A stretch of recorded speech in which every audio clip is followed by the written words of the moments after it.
Ket kas pinagrowing mi idikalman open market Sunday kaasi ti apo ta dagitoy adda iti sidewalk vendors natulnog damit apo nga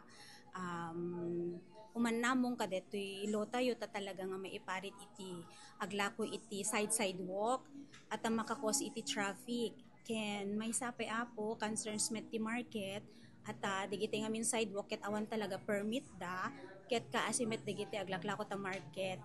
ta awamit malakwan dan ta mostly ket sidewalk ti paggatgatangan dan so tinamayan mi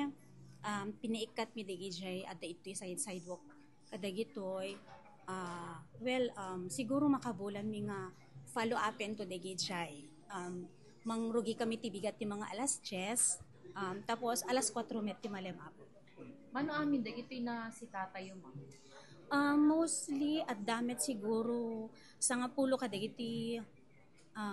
sidewalk ngem mostly ngamin ma'am ket digiti agpa-park pa ijeng motorcycles ket hanga talaga mabalin so nga in suggest apo ti kapulisan nga mga ramid kami iti signage ijay kapnon ti kasta aket adda makita da nga no parking no vendors allowed ken mostly ket jaywalking ma'am so nga dapat ket adda talaga signage digiti da dumaapo inikan mi pela ti warning da ipakpakaasin ni ako mayor nga ikan mi isuda iti humanatop nga venue nga paglakwan da kat ti kastamet teko namon nga kayat temet amin ti agtrabaho maadaan ti kwarta nga pagbiag so nga ikarkarigatan mi nga isa pulan ti nga pagpwestoan da nga paglakwan as nagsurat tayo apo ken apo mayor nga kailangan ti DPS aglalalo ket digiti traffic enforcer ket everyday da nga adajay nga tumulong da kanyami ken personal ti market ta isudat ti talaga makakit-kita ti aglawlaw met la ijay then PNP of course ken da kami met nga taga BPLO apo adamit dagiti inspector mi nga everyday met nga agro-probing da 1,000 nga min no awan ti business mo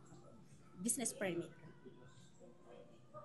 ket hopefully praying hope and praying agbalin nga first class tilawag so dapat ket sumurot tay amin ti pagalagadan kapnon ti kasta aket agbloom tilawag nadalos tilawag